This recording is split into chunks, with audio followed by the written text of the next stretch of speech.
Hello literature lovers, welcome to lit with club. Hope you all are doing great. और आज हम फिर से लूसी पोएम के इस एपिसोड में हम तीसरे पोएम को डिस्कस करेंगे, उससे रिलेटेड 50 एमसीक्यूज करेंगे और थोड़ा बहुत हम उसके बारे में भी जानेंगे। The title of the poem is I travelled among the unknown man. ठीक है, तो मैं एक अननोन मैन के बीच में ट्रेवल कर रहा हूँ, ऐसा कुछ करके है इसका। तो बेसिकली वर्ड्सवर्थ के जो वर्क्स होते हैं वो काफी कह लो सिंपल लैंग्वेज में होते हैं, तो उनको समझना बहुत डिफिकल्ट नहीं होता है। चलो स्टार्ट करते हैं। जनरल ओवरव्यू की बात करें अगर पोएम की, तो एक ये लव पोएम है जो कि अप्रैल 1801 में कंप्लीट किया गया, एक तरीके से कह लो विलियम वर्ड्सवर्थ के द्वारा। और ये जैसे कि और लूसी पोएम्स हमने दो डिस्कस किए हैं, वो लिरिकल बैलेट्स में पब्लिश हुए थे। ये भी इंटेंडेड था बट ये पब्लिश नहीं हो पाए। ये किस में पब्लिश हुआ? पोएम्स इन टू वॉल्यूम्स इन 1807 में पब्लिश हुआ है। It is a third poem in Wordsworth Lucy series का थर्ड पोएम है ये। बैकग्राउंड एंड कंपोजिशन की अगर हम बात करें तो the compose Wordsworth staying Germany में जब थे तभी पहले के भी दो वर्क्स पब्लिश हुए हैं और ये भी पब्लिश हुआ है उसी समय। और it reflects the home sickness he experience during his time abroad. तो जब वो जर्मनी में थे तो उनको होम सिकनेस मतलब घर की याद आ रही है, घर पे रहने की बात। जैसे अगर हम बाहर जॉब कर रहे हैं या पढ़ाई कर रहे हैं तो हमें ऐसा फील होता है। The poem includes vow to never to leave outside England again, मतलब वो उसमें कसम भी खाते हैं कि आज के बाद मैं इंग्लैंड में या इसके बाद मैं कभी दोबारा इंग्लैंड के बाहर नहीं जाऊंगा। He acknowledge the deep and love for England. England के लिए इनका डीप लव जो है कि वो देखने को मिलता है। जैसे इस लाइन में देख लो, I seem to love the more and more. यहाँ पे दी वर्ड जो है वो इंग्लैंड के लिए ही आया है। नाउ थीम्स की अगर हम बात कर ले तो सबसे पहला जो थीम इसमें आपको दिखता है वो पेट्रियोटिज्म का है, लव फॉर होमलैंड की बात है। ठीक है, उसके बाद वो unrecognised love for England and Lucy. Now वो क्या करते हैं, दोनों को, लूसी और इंग्लैंड, दोनों के लव को वो कहीं ना कहीं ब्लेंड करके इसमें हमें दिखाते हैं। और वो कैसा लव है? वो अनरिकग्नाइज्ड लव है, मतलब वो लव कर रहे हैं लेकिन उन्हें आज तक पता नहीं था कि वो भी इंग्लैंड से इतना प्यार कर रहे हैं। और ये कब उनको रियलाइज होता है? जब वो सेपरेट होते हैं। Belated appreciation. अब वो जो ये जो एप्रिसिएशन है वो काफी लेट में उनको ये रियलाइज होता है, वो अंडरस्टैंड करते हैं कि उनके पास बहुत ज्यादा डीप इमोशन था अपने नेशन के लिए और लूसी के लिए भी। फिर उसके बाद और थीम क्या है? Memory and loss combined with romantic nostalgia. Memory और लॉस की भी बात कर रहे हैं वो। Nature as a mirror, nature को as a mirror of human emotion की बात हो रही है, क्योंकि वो इंग्लैंड और लूसी के थ्रू इंग्लैंड की ब्यूटी, उसके नेचर की बात कर रहे हैं। Morning and fusion of personal and national identity. तो अपने पर्सनल और नेशनल आइडेंटिटी को फ्यूज कर रहे हैं, उसके ऊपर वो मॉर्न कर रहे हैं इस पोएम में। राइम स्कीम और स्टेंजा फॉर्म की बात करें तो ये भी वैसा ही है जैसे कि प्रीवियस टू पोएम्स थे। Like they are in four stanzas, four stanza में है और फोर लाइंस में है। वो पिछले वाले पोएम्स तीन स्टेंजा चार स्टेंजा ऐसे था। और ये क्वार्टेन है। क्वार्टेन मतलब वही बैलेट लाइक क्वार्टेन रहेगा, बैलेट फॉर्म रहेगा। Form of regular and symmetry, जो फॉर्म है इसका काफी रेगुलर और सिमेट्री है। ओके, ये चीज है। Each stanza is a ballot like quadrant, जैसा कि हमने बात किया था। जैसा कि लूसी पोएम का एक टिपिकल कह लो एक फॉर्म रहा है वो है बैलेट क्वाड्रेंट। राइम स्कीम भी वही रहा है, ए बी। सो ये एक में अगर आपने लर्न किया तो तीन पोएट्री आपकी कवर होगी। आगे की भी दो नेक्स्ट पोएट्री में हम इस चीज को देखेंगे। कि लूसीज रोल अगर हम बात करें तो लूसी जो है कि वो अपीयर हो रही है second half of the poem में। और लूसी को हम कैसे एसोसिएट कर रहे हैं? With English landscape, specially nature से हम उसको कंपेयर कर रहे हैं, एसोसिएट कर रहे हैं। कि जब लूसी का जिक्र आ रहा है तो वो इंग्लैंड की ब्यूटी, उसके नेचर को भी उसमें वो कहीं ना कहीं फ्यूज करके बता रहे हैं। She symbolizes both personal affection and the spirit of England. तो वो पर्सनल अफेक्शन जो वर्ड्सवर्थ का रहा है लूसी के लिए, वो भी साथ में वो इंग्लैंड की स्पिरिट, दोनों को ही कहीं ना कहीं सिम्बलाइज कर रही है वो कैरेक्टर लूसी का। Nature itself seems to mourn Lucy, drawing a reader into the shared grief. Nature भी मॉर्न कर रहा है लूसी के जाने पे। तो ये चीज और डेथ लूसी की हो रही है हर एक में, हम देख रहे हैं लॉस का थीम भी हमें देखने को मिल रहा है हर एक पोएम में। नाउ टोन एंड लैंग्वेज की अगर हम बात करें तो टोन काफी नोस्टैल्जिक है, रिफ्लेक्टिव है, टेंडर है। और लैंग्वेज बहुत सिंपल, जैसा कि लैंग्वेज उनका रहा है हमेशा से। इमोशनल कॉन्ट्राडिक्शंस भी देखने को मिल रहे हैं आपको। Like phrase like unknown man evoke irony and paradox. तो अननोन मैन टोरेन एमंग अननोन मैन जो करके टाइटल है, उसमें अननोन मैन जो है वो आयरनी भी है, वो पैराडॉक्स भी है। कैसे? कि अननोन तो यहाँ पे फॉरेनर्स के लिए रिफर कर रहे हैं ना, कि I travel among unknown, Germany में वो रह रहे हैं तो अननोन लोगों के बीच में रह रहे हैं। लेकिन साथ में वो एक और चीज भी बता रहा है कि poets own ignorance of his true feelings. ठीक है, पोएट अपने भी ट्रू फीलिंग से कहीं ना कहीं इग्नोरेंट है। तो ये एक तरीके से आयरनी देखने को हमें मिल रहा है इसमें। ओके, नेक्स्ट है रिप्रेजेंटेटिव लाइंस देखते हैं। तो इसमें ये जो फोर लाइंस है ये काफी ज्यादा इस चीज को बता रहे हैं कि वो कितना ज्यादा मिस कर रहे हैं अपने देश को या लूसी को। दोनों चीजें वो देख रहे हैं कि it is pass that melancholy dream, nor I nor will I quit the shore a second time for still I seem to love thee more and more। तो अब वो उन्होंने वो काफी मतलब कि कह लो कि उनका जो नोस्टाल्जिया है काफी मेलंकलिक हो चुका है। ड्रीम जो वो देख रहे हैं लूसी के बारे में या इंग्लैंड के बारे में, वो काफी कह लो कि मेलंकली ग्रीफ से भरा हुआ है। और अब वो इस इंग्लैंड के शोर उसके किनारे को या इंग्लैंड को कभी वो छोड़ने वाले नहीं second time, for the second time.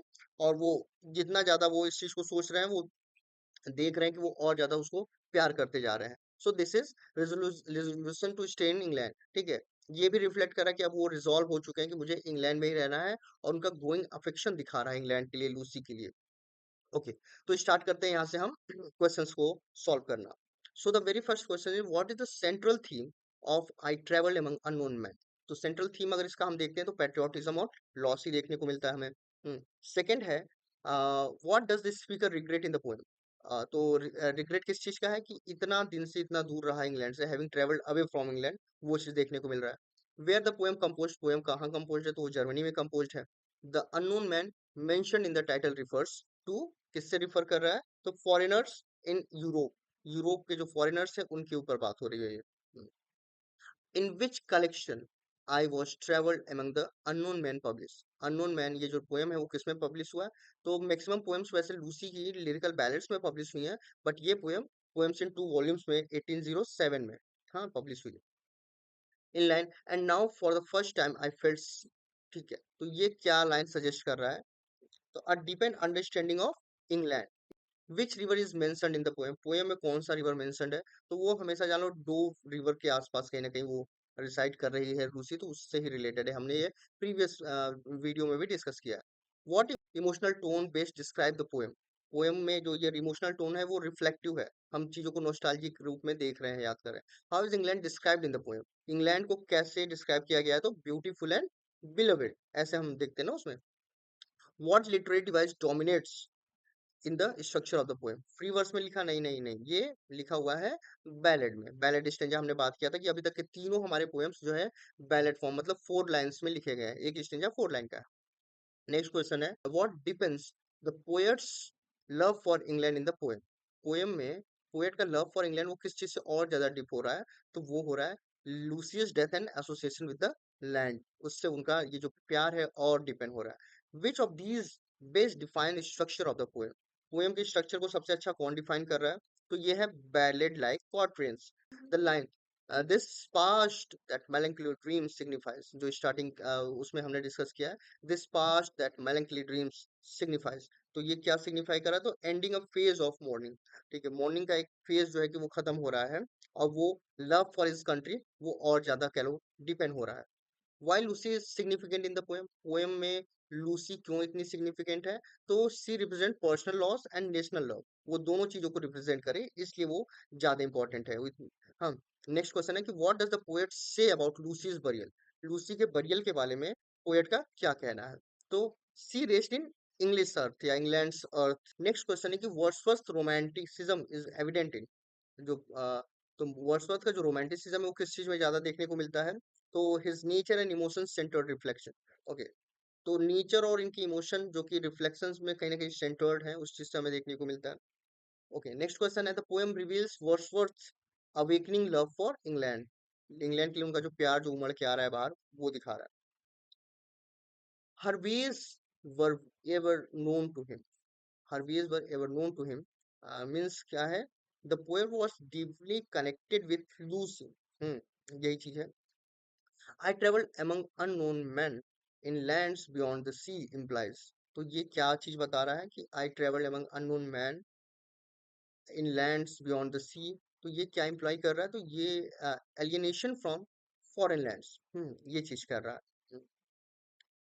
हाँ, the phrase in lands beyond the sea refers to, inland beyond the seas refers to, question number 20 में है कि जब वो जर्मनी में रह रहे थे तब वो उस लैंड को रिफर कर रहे हैं कि जो लैंड जो है कि समुद्र के पार है, ऐसा।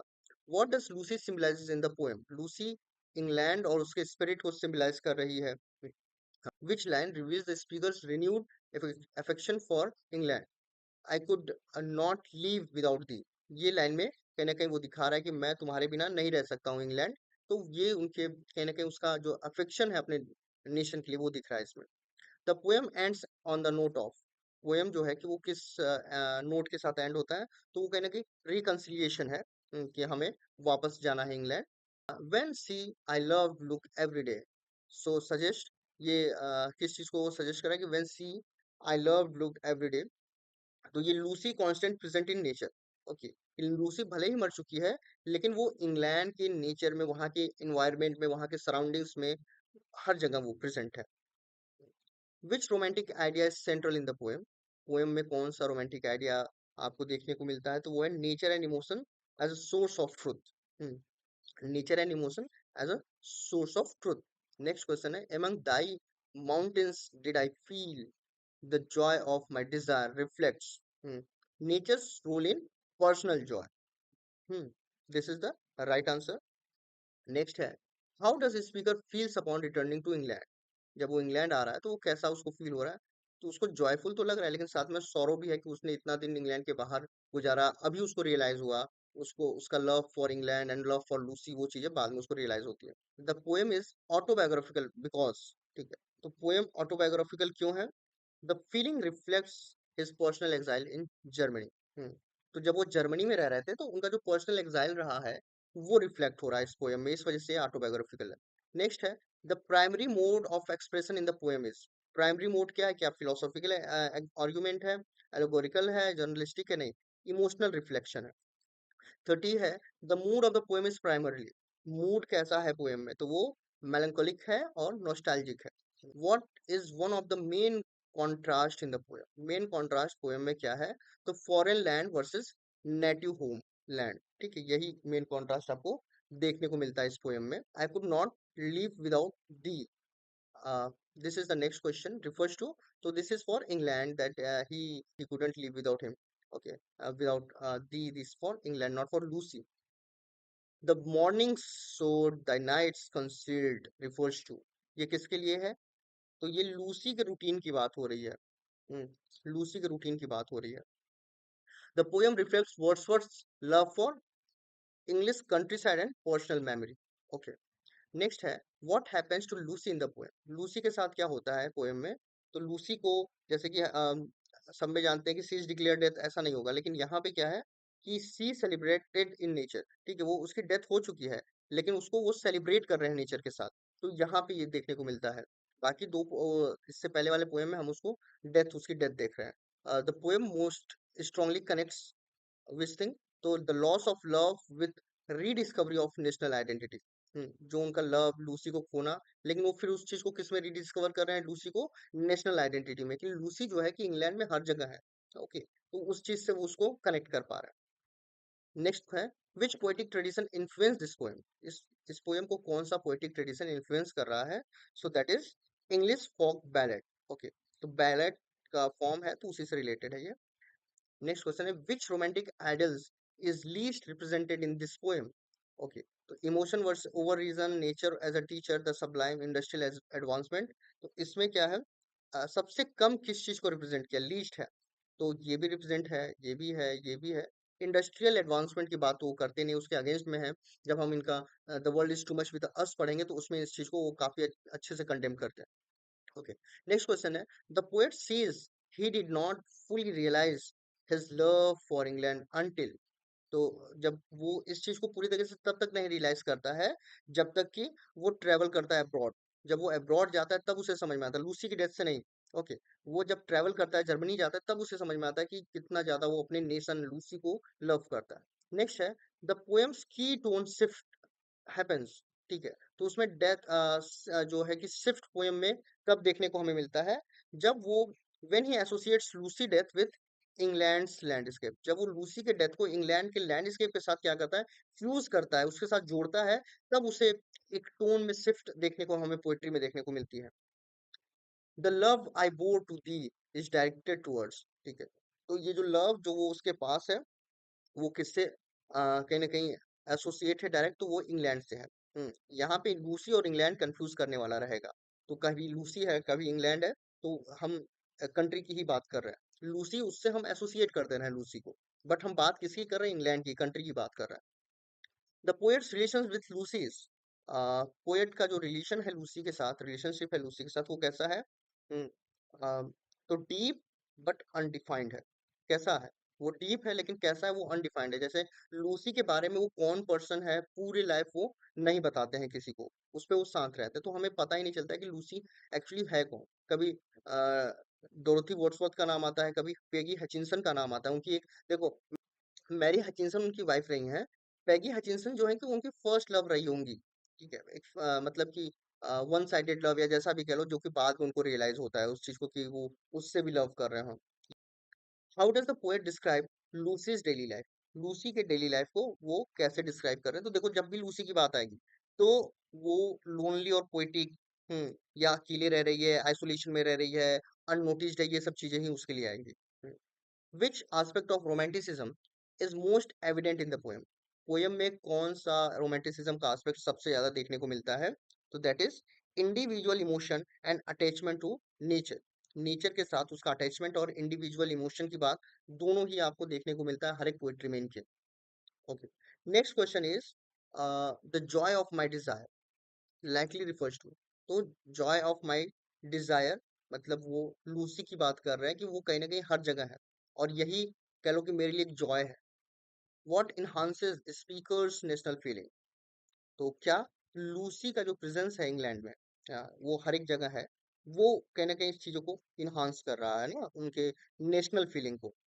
नेक्स्ट है, Wordsworth love for England is newly realized and is strengthened, cynical and ironic, based on history alone, only poetical। तो वो नया अभी अभी जस्ट रियलाइज हुआ है उनको कि वो कितना ज्यादा प्यार कर रहे हैं, और ये चीजें स्ट्रेंथेंड भी होती जा रही है। among thy mountains refers to, तो ये किसके लिए रिफर किया है? तो सिंपल सी बात है कि हम अपने देश की बात कर रहे हैं तो उन्हीं को रिफर करेंगे, इंग्लैंड को रिफर करेंगे।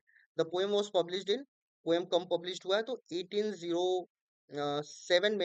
Which of the following is true of the poems narrative voice? Confessional and introspective. ऐसा ही पोएम है ना कि वो कन्फेस कर रहे हैं कि मैं दूर हूँ अपने देश से, तो मुझे अपने देश की याद आ रही है, और अपने आप को ही वो इंट्रोस्पेक्ट कर रहे हैं, ऐसा ही कुछ है। सो थैंक्स फॉर वॉचिंग, मिलते हैं नेक्स्ट वीडियो में।